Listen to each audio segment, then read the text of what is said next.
السلام علیکم۔ یہ پروگرام بی ایڈ کے کورس حیاتیات کے حوالے سے تیار کیا گیا ہے۔ حیاتیات کا تعلق جاندار اشیاء سے ہے۔ ان جاندار اشیاء میں تمام اقسام کے حیوانات اور نباتات شامل ہیں۔ عزیز طلبہ، حیاتیات کا علم ہمیں حیوانات اور نباتات کی زندگی کے مختلف مراحل اور ان کی نشو و نما سے متعلق معلومات فراہم کرتا ہے اور اس کا شمار عملی مضامین میں ہوتا ہے۔ عملی مضامین کا کوئی بھی سبق پڑھاتے وقت اساتذہ کے مقاصد میں سے ایک مقصد یہ ہوتا ہے کہ اس خاص مضمون کے بارے میں طلباء کے علم یا معلومات میں اضافہ کیا جائے۔ لہٰذا اساتذہ اپنے سبق کے لیے چند خصوصی مقاصد پہلے سے طے کر لیتے ہیں اور سبق پڑھانے کے دوران ان مقاصد کو حاصل کرنے کے لیے مختلف تدریسی طریقوں سے مدد لیتے ہیں۔ عملی مضامین کا کوئی بھی سبق پڑھانے کے لیے مختلف تدریسی مہارتوں کے ساتھ ساتھ موزوں سمعی بصری معاونات یا ایویئرز کا استعمال بھی ضروری ہوتا ہے۔ ان تدریسی معاونات میں کمرہ جماعت کے تختہ سیاہ سے لے کر ہمارے ماحول میں موجود تمام اشیاء استعمال ہو سکتی ہیں۔ عزیز طلبہ، ہمارے آج کے پروگرام کا موضوع تدریس حیاتیات ہے، تو آئیے حیاتیات پڑھانے کے مختلف طریقوں سے متعلق معلومات حاصل کرتے ہیں۔ حیاتیات عام طور پر دو طریقوں سے پڑھائی جاتی ہے، جن میں کتابی طریقہ اور عملی طریقہ تدریس شامل ہیں۔ جہاں تک کتابی طریقہ تدریس کا تعلق ہے، اس میں زیادہ تر درسی کتب پر انحصار کیا جاتا ہے، تاہم ہم کتابی طریقہ تدریس کو لیکچر میتھڈ کے ذریعے بہتر بنا سکتے ہیں۔ آج ہم آپ کو مینڈک کے نظام انہضام کے بارے میں بتاتے ہیں۔ یہ ایک لمبی نالی ہے جس کے مختلف حصے ہیں۔ شروع کے حصے کو بکل کیویٹی، اس سے اگلے حصے کو فیرنگس، اس سے اگلے حصے کو اسوفیگس، اس کے اگلے حصے کو معدہ اور اس کے بعد آنتڑیاں آتی ہیں۔ اور اس کے ساتھ ساتھ اس میں چند غدود شامل ہیں جس کو ہم جگر اور لبلبا کہتے ہیں۔ شروع کا حصہ جو ہے بکل کیویٹی، یہ بلائی جبڑا اور نیچے کے جبڑے سے مل کے بنتا ہے۔ بلائی جبڑے میں دانت لگے ہوئے ہیں جو کہ نوکیلے ہیں، کمزور ہیں، اور ان کا کام خوراک کو چبانا نہیں بلکہ خوراک کو پکڑنا ہے، کیونکہ اس کی خوراک جو ہے وہ کیڑے مکوڑے ہیں، تو یہ جو دانت ہیں اس کو پکڑ لیتے ہیں اور اس کو باہر نہیں جانے دیتے۔ اس کے ساتھ ساتھ اس کی جو مدد ہے وہ زبان بھی کرتی ہے۔ زبان اس کی اگلے حصے سے جڑی ہوئی ہے اور پیچھے سے یہ فری ہے اور بائی لوبڈ ہے۔ یہ جو زبان ہے یہ چپچپی ہے، یعنی یہ لیسدار ہے، اور اس کے ساتھ کیڑے مکوڑے جو ہیں وہ لگ جاتے ہیں۔ یہاں سے خوراک پھر اگلے حصے کی طرف جاتی ہے جس کو ہم کہتے ہیں فیرنگس۔ خوراک فیرنگس سے ہوتی ہوئی اسوفیگس میں آتی ہے، یہ اسوفیگس ہے، اور اسوفیگس کے بعد ایک تھیلے نما بیگ میں جاتی ہے جس کو ہم سٹمک کہتے ہیں۔ سٹمک کا کام یہ ہے کہ خوراک میں لحمیات والے جو اجزاء ہیں ان کو ہضم کرتا ہے۔ سٹمک کی جو دیواریں ہیں یہ سکڑتی اور پھیلتی ہیں، اس سے خوراک چھوٹے چھوٹے ٹکڑوں میں تقسیم ہو جاتی ہے، اور نیم ہضم شدہ خوراک جو ہے اب اگلے حصے کی طرف جاتی ہے۔ اس اگلے حصے کو جو ہے چھوٹی آنت کہتے ہیں۔ چھوٹی آنت نام کی تو چھوٹی آنت ہے، لیکن آپ دیکھیں کہ اس کی لمبائی جو ہے یہ کافی بڑی ہے، اور یہاں پر چھوٹی آنت میں خوراک جو ہے وہ مزید ہضم ہوتی ہے، اور اس میں لحمیات اور نشاستہ اور چربی جو ہے وہ اس میں ہضم ہوگی، اور زود ہضم ہو کے پھر یہ انٹسٹائن کی جو دیوار ہیں، والز ہیں، اس میں جذب ہو جاتی ہے، اور باقی کی جو خوراک جو فالتو ہوتی ہے وہ آگے کی طرف جاتی ہے، اور وہاں سے پھر یہ بڑی آنت میں آ جاتی ہے۔ بڑی آنت میں خوراک جو ہے اس میں فالتو، یعنی اس میں جو فالتو پانی ہے اور نمکیات ہیں وہ اس حصے میں جذب ہو جاتے ہیں، اور پھر باقی کی اور جو فالتو جو نہیں چاہیے وہ یہاں پر اگلے حصے میں آ کے یہاں کٹھی ہوتی رہتی ہے، جو کہ انٹرول وقفے کے بعد پھر یہ باہر اس کو نکالا جاتا ہے۔ آپ نے دیکھا کہ معلم نے حیاتیات کے ایک عملی موضوع کو پڑھانے کے لیے کتابی طریقہ تدریس اختیار کیا۔ عملی موضوعات کو اس انداز میں پڑھانے سے سبق غیر دلچسپ اور غیر مؤثر ہو جاتا ہے اور تدریس کے مقاصد بہتر طور پر حاصل نہیں ہو پاتے۔ اس کے علاوہ طلبہ سبق کا تعلق عملی زندگی سے قائم نہیں رکھ سکتے اور ان کی ذہنی تربیت کا پہلو بھی نامکمل رہ جاتا ہے۔ اس سے نہ صرف طلبہ میں رٹا لگا کر سبق یاد کرنے کی عادت پڑ جاتی ہے، بلکہ ایک ہی کمرہ جماعت میں مختلف ذہنی صلاحیتوں کے طلبہ جو خصوصی توجہ کے مستحق ہوتے ہیں نظر انداز ہو سکتے ہیں۔ لہٰذا عملی مضامین پڑھاتے وقت تدریس کے عملی طریقوں کا انتخاب کرنا ہی بہتر ہوتا ہے۔ لیکن یہاں یہ سوال پیدا ہوتا ہے کہ حیاتیات کے اس سبق کو عملی طریقے سے کیسے پڑھایا جائے؟ تو آئیے لیبارٹری میں چلتے ہیں جہاں حیاتیات کے اسی سبق کو عملی طریقہ تدریس کی مدد سے پڑھایا جا رہا ہے۔ یہ بکل کیویٹی ہے پوری، اور یہ بنتی ہے اوپر کے جبڑے سے اور نیچے کے جبڑے سے۔ نیچے کے جبڑے میں یہاں زبان لگی ہوئی ہے، یہ زبان شروع کے حصے سے جڑی ہوئی ہے اور پیچھے سے یہ فری ہے، اور اوپر کے جبڑے میں ہم جہاں فیل کر سکتے ہیں، اس کو محسوس کر سکتے ہیں، یہاں پر دانت لگے ہوئے ہیں۔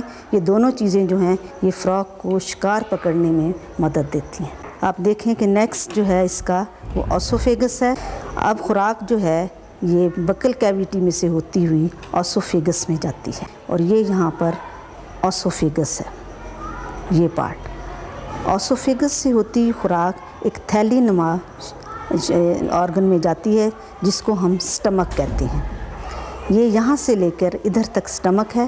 سٹمک میں خوراک ہضم ہوگی اور اس میں لحمیات والا حصہ جو ہے وہ ہضم ہوتا ہے، اور اس کے علاوہ خوراک جو ہے وہ چھوٹے چھوٹے ٹکڑوں میں تقسیم ہو جاتی ہے، کیونکہ معدے کے جو عضلات ہیں وہ پھیلتے ہیں اور سکڑتے ہیں۔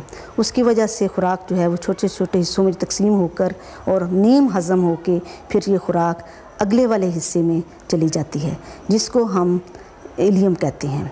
ایلیم یا چھوٹی آنت، اور چھوٹی آنت کو بھی ہم دو حصوں میں تقسیم کر سکتے ہیں۔ شروع کا حصہ جو ہے اس کو ہم ڈیوڈینم کہتے ہیں، اور یہ آپ ڈیوڈینم دیکھ رہے ہیں، یہ والا حصہ جو ہے، اور اس کے آگے آپ یہ دیکھ رہے ہیں یہ جو حصہ ہے، یہ حصہ یہ سارا چھوٹی آنت کا حصہ ہے۔ اور چھوٹی آنت جو ہے یہاں پر خوراک جو ہے آگے ہضم ہوگی، اور نیم ہضم یعنی کافی ہضم ہو جاتی ہے۔ اس میں لحمیات اور چربی نشاستہ والی جو غذا ہے اس میں ہضم ہوگی، اور ہضم ہونے کے بعد جذب بھی ہوتی ہے، اور پھر اس کے بعد جو خوراک ہے وہ اگلے حصے میں چلی جائے گی جس کو ہم بڑی آنت کہتے ہیں۔ یہ بڑی آنت ہے، اور اس کو دوسرا نام ریکٹم بھی ہے۔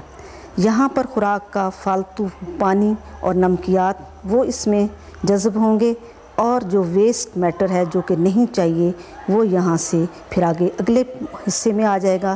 یہ والا حصہ اس کو ہم کلوئکا کہتے ہیں، یہاں سے پھر یہ باہر نکل جاتا ہے۔ میڈم اس میں اسوفیگس کہاں ہے؟ اوسوفیگس ہے یہ پارٹ۔ میڈم فراگ میں ریکٹم کہاں ہے؟ آپ نے دیکھا کہ حیاتیات یا بایولوجی کا سبق جب عملی یا مظاہراتی طریقہ تدریس سے پڑھایا گیا تو اس سے نہ صرف طلبہ پورے انہماک سے سبق میں شریک ہوئے، بلکہ ان کے ذہنوں میں ابھرنے والے مختلف سوالات کا بروقت جواب دینے سے سبق کے لیے پہلے سے طے شدہ مقاصد کو حاصل کرنے میں بھی کامیابی ہوئی۔ تو آئیے کمرہ جماعت میں چلتے ہیں جہاں ایک معلم حیاتیات کے ایک اہم سبق کو مظاہراتی اور مشاہداتی طریقہ تدریس سے پڑھا رہا ہے۔ چنے کا بیج ایک طرف سے نوکدار اور دوسری طرف سے قدرے گول ہوتا ہے۔ نوکدار سرے کے قریب ایک باریک سوراخ ہے جو مائکرو پائل کہلاتا ہے۔ اس کے قریب ایک اور چھوٹا سا حصہ ہے جو ہائلم کہلاتا ہے۔ اس مقام سے بیج پھلی کے اندر جڑا ہوتا ہے۔ بیج کے اوپر ایک پتلا سا غلاف ہے، یہ غلاف ٹیسٹا کہلاتا ہے۔ اگر اس کو اتار دیا جائے تو اس کے اندر دو بڑے حصے نظر آتے ہیں، یہ دونوں حصے کاٹیلیڈن کہلاتے ہیں۔ کاٹیلیڈن میں محفوظ شدہ خوراک ہوتی ہے۔ دونوں کاٹیلیڈن کے درمیان آپ ایک اور حصہ دیکھ رہے ہیں، یہ ایمبریو کہلاتا ہے۔ جو بیج کے اندر ایک ننھا سا پودا ہے. اس کے دو حصے ہیں. یہ نوکدار حصہ ریڈیکل کہلاتا ہے اور دوسرا حصہ پلیومیول کہلاتا ہے. ریڈیکل بیج اگنے پر ابتدائی جڑ بناتا ہے جبکہ پلیومیول بیج اگنے پر ابتدائی شاخ بناتا ہے. اب ہم دیکھتے ہیں کہ بیج اگنے کے لیے کن شرائط کا پورا ہونا ضروری ہے. بیج کے اندر جو ایمبریو ہے یہ ایک جاندار پودا ہے. اسے سانس لینے کے لیے آکسیجن کی ضرورت ہے کیونکہ سانس لینے کے عمل میں توانائی پیدا ہوتی ہے اور یہ توانائی نئے خلیے بننے کے لیے استعمال ہوتی ہے. بیج کے اندر محفوظ شدہ خوراک بھی ہوتی ہے. یہ خوراک خشک حالت میں ایمبریو استعمال نہیں کر سکتا. پانی کا ہونا بھی ضروری ہے کیونکہ پانی میں پہلے یہ خوراک حل ہوتی ہے پھر یہ حل شدہ خوراک ایمبریو بڑھنے کے لیے استعمال کرتا ہے. تو پہلی شرط اس میں آکسیجن کا ہونا ضروری ہے. دوسرا یہ کہ پانی کا ہونا ضروری ہے. تیسری شرط اس کے لیے یہ ہے کہ مناسب درجہ حرارت ہو. بہت کم درجہ حرارت اور بہت زیادہ درجہ حرارت پر بیج نہیں اگتے. بیج اگنے کے لیے مناسب درجہ حرارت کا ہونا ضروری ہے. تجربات سے یہ ثابت کیا جا چکا ہے کہ بیج اگنے کے لیے مناسب درجہ حرارت 20 ڈگری سی سے 30 ڈگری سی تک ہوتا ہے. بیج اگنے کے لیے تینوں شرائط کی وضاحت ہم تجربے کی مدد سے کریں گے. اس مقصد کے لیے آپ بیکر، گلاس یا آئس کریم کا خالی کپ استعمال کر سکتے ہیں. اس کے ساتھ پلاسٹک کا پیمانہ یا خالی بال پین یہ اس کی ضرورت پڑے گی. آپ نے یہ کرنا ہے کہ 3 بیج پیمانے کے اوپر یا خالی بال پین کے اوپر مناسب فاصلوں پر لگا لینے ہیں. اس کے لیے آپ ٹیپ استعمال کر سکتے ہیں اور صحیح جگہ پر یہ فکس ہو جائیں گے. اب اسے آپ بیکر کے اندر رکھ دیں گے. اب اس میں اتنا پانی ڈالنا ہے کہ نچلا بیج تو پورا پانی میں ڈوب جائے, درمیان والا بیج جو ہے یہ آدھا پانی میں ڈوبے اور آدھا باہر رہے, جبکہ تیسرا بیج جو ہے یہ ہوا میں رہے گا. اب اس میں یہ دیکھ رہے ہیں کہ سب سے نچلا بیج جو ہے یہ پانی میں ڈوب گیا ہے, اسے پانی اور مناسب درجہ حرارت مل رہے ہیں.